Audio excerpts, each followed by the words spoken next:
Today in my field experience, I did more of an observation. Unlike I guess the last time I did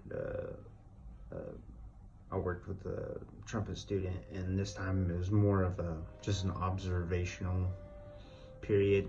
And I guess this kind of works with the topic for this week, which was his verbalization. Mr. Myler's verbalization isn't quite specific for sometimes, especially when he's hastily trying to abide by his rehearsal schedule. I think it was today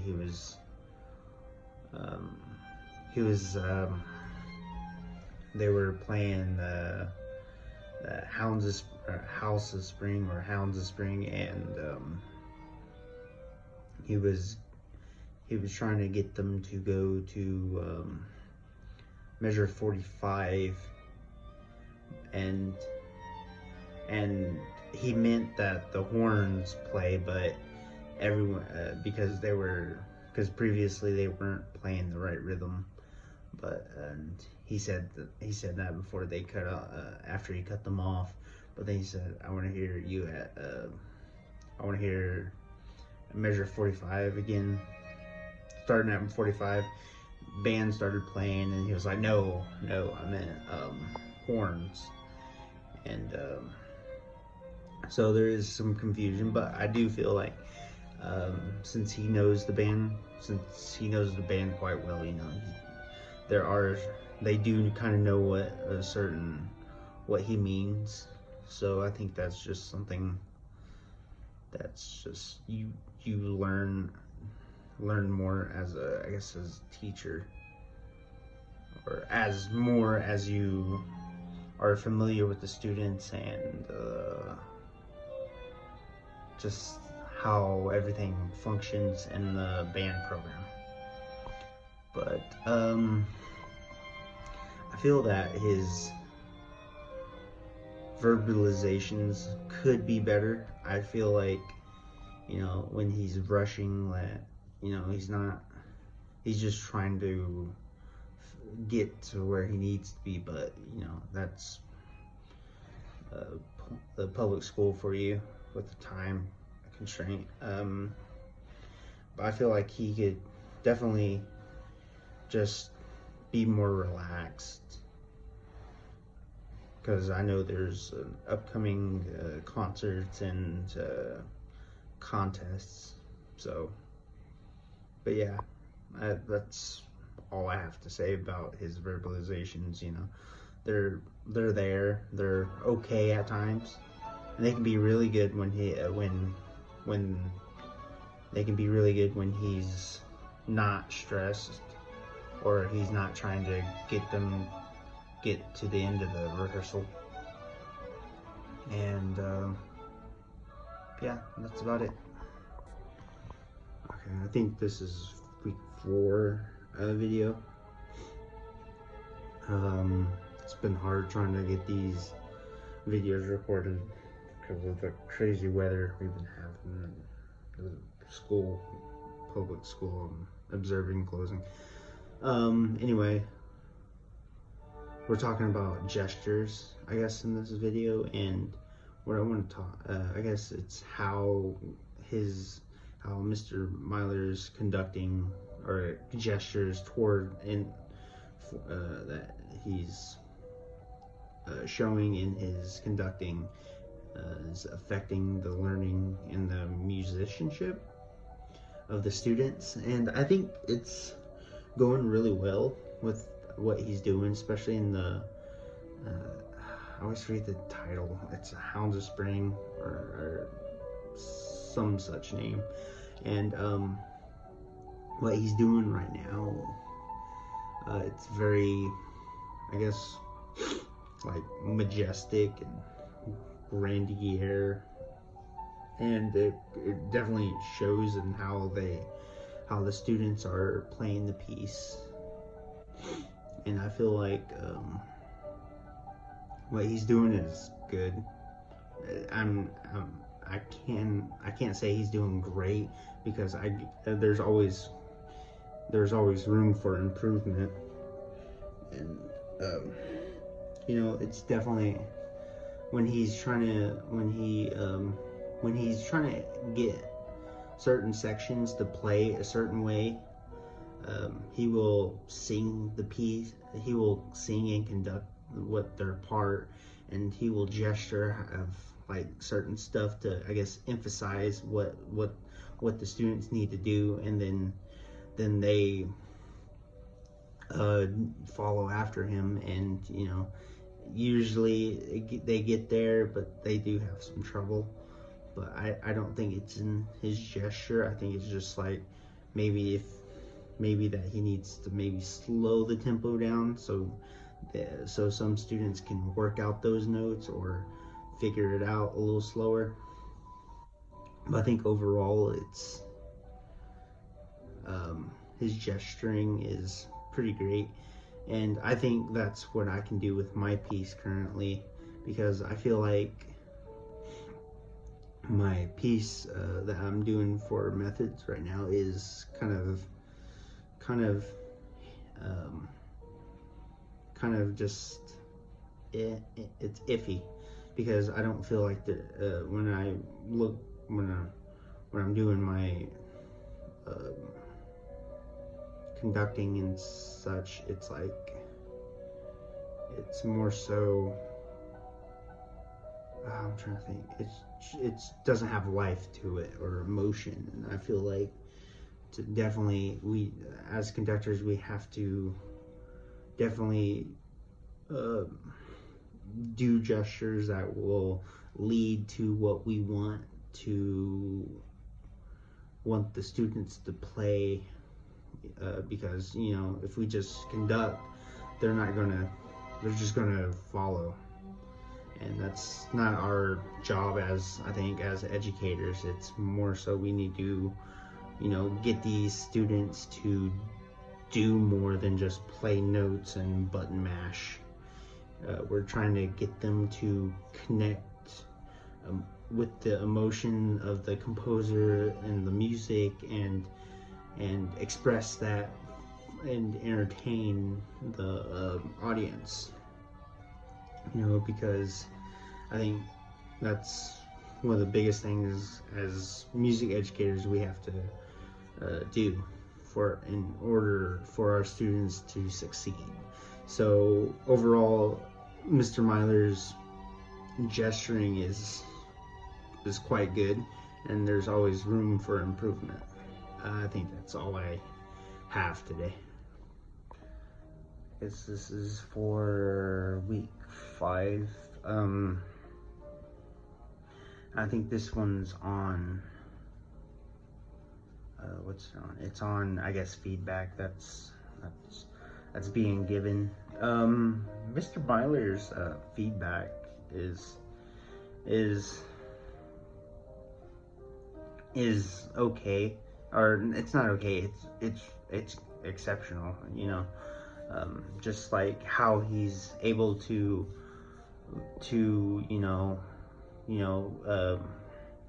give the students positive feedback. Like I think it was with the trumpets, he really liked their articulation today, on the brass choir piece, the Tico, and it was how they were doing the staccatos and how for at this one in the early part of the piece, and it just kind of, but while they were playing, there was definitely some, like, when they were doing the staccato, they were kind of slowing down. So what he said was kind of like, really good articulation. I'm liking the like the hit on it. It's like da da da da. But then he transitioned into like Okay, well, and then now we need to work on, I guess, making sure we're at tempo to just so then we're not dragging. And then he had them do that, and I think there was a little mishap on communication of the instruction. But then they started playing, and it worked itself out. And just like, I guess feedback like that is something I can also do, because I guess it's kind of hard to give people feedback, especially just after, like right after they played something in, and you just have to know. So, and I guess that just comes with my experience with teaching and with my ability to hear every part, and how I want this part to sound and overall. So I guess it's more so I just need to be more aware of what the piece is doing, and I guess when I'm conducting, not focusing on, I guess, my conducting, because I feel like sometimes when I'm conducting a piece, it's just I'm always focused with trying to keep the right tempo, but then and then when it goes to feedback, it's just like, I'm lost because I wasn't listening. I was more focused on playing. So I was more focused on keeping the tempo rather than hearing the students play. So, and then I can't figure out what a problem was and how they can improve. So I think just working on that would definitely help. And but there are times when Mr. Myler, his feedback isn't as good as it usually is sometimes, because there's like moments when he's just trying to get to a next section and he just briefly says something. And so I think it was with saxophones. He was going, what was he trying to say? He was trying to talk about, I guess, them having to play out more, and he said it was you need to play out more, and that was just it, and I think he, for it to be really good feedback, he could have came in with a positive, like, hey, saxophones, you're really doing well on tempo, but I can't hear you. So why don't we play out? And then he could have put that into play. He could have had them play at a louder dynamic to fix it. So yeah, there are times where feedback varies, and that's all I have. I guess today we're focusing on assessments, and if they're informal or informal, I believe, for this video. I don't know if Mr. Myler does any formal assessments, like testing them on stuff. I could be wrong, but I don't think he does, because I've never heard him, either test or, use smart music or anything like that, or something of that nature, like where it's written or something. And informal, there are sometimes, like, he'll ask if they agree, if they believe this phrase should have a break in it or not, and he'll have them raise their hands or not, or he'll have somebody play, or he'll have sections play, and then he'll ask the different sections if this was in the style or not, and they'll raise their hands or not. But mostly, it's just he's assessing them by their, I guess, playing and how they, I guess, just how they play the music, because I think he only has like an hour, like an hour and 15 minutes to get stuff done, and this band's currently trying to get stuff prepared for the OSSAA, the 6A competition, and they're just trying to, so they're more just so focusing on just running through pieces, getting stuff, so there isn't really much time for him to ask questions. It's more of him just making sure his students are prepared for this upcoming event. And then I guess I think that's all I have to talk about with the formal and informal. So I do believe that informal would definitely be effective in teaching, because you can kind of gauge where students are at, and you can use their answers to then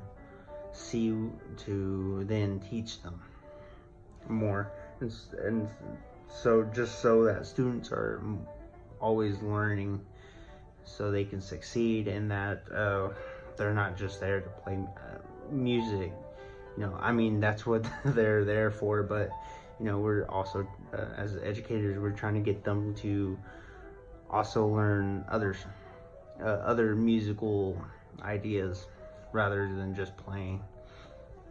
And it's more so, it's kind of hidden to the student, and it's our job to make sure that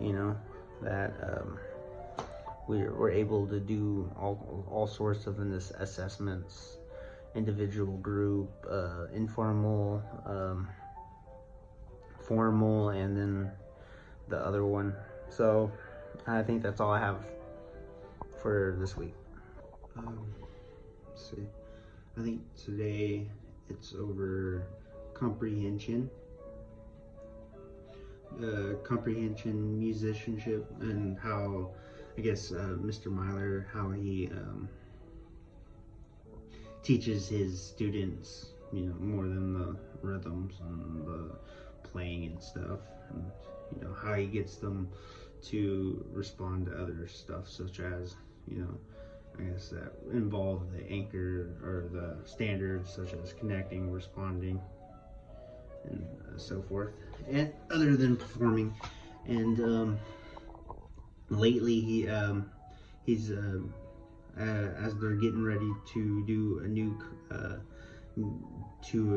get to do a new concert, I'm seeing how he's introducing new pieces, and I think today he was getting he was starting to play the pieces from other stuff, and then he would ask what the students thought they were, and I think just by that he was getting them to think about and refer back to pieces they've done prior to this year in the same band or previous bands, and also how they think of music. So I think that's pretty cool that I got to see something like that this week. And I is doing some, like, I guess, comprehension, like, trying to get them to I guess, like, create a piece, or create something that would be a little bit more of a challenge, or at least I think for myself, because I'm not that well versed in all the teaching quite yet, but I do think Mr. Myler could do something of that nature. But I don't think now's the time. I think if he was to do it at the start of the semester, just like a little mini project of something that would involve them, creating something, or having sections create music in a certain key or something, and then have them introduce that, and then later, now he could have introduced a piece that was in the key he mentioned before, and then they could all kind of tie it back. And that would definitely uh, be something to teach students outside of just playing music and how to learning the rhythms and notation, and how to just read a paper, how to perform the paper, and showing that music is much more than just the music itself. It's there's a lot of stuff that goes with it. We can create and we can connect with a lot of stuff and respond to music in ways that don't have to entail playing. They can also entail word or feeling and other ways. So I think that's all I have this week.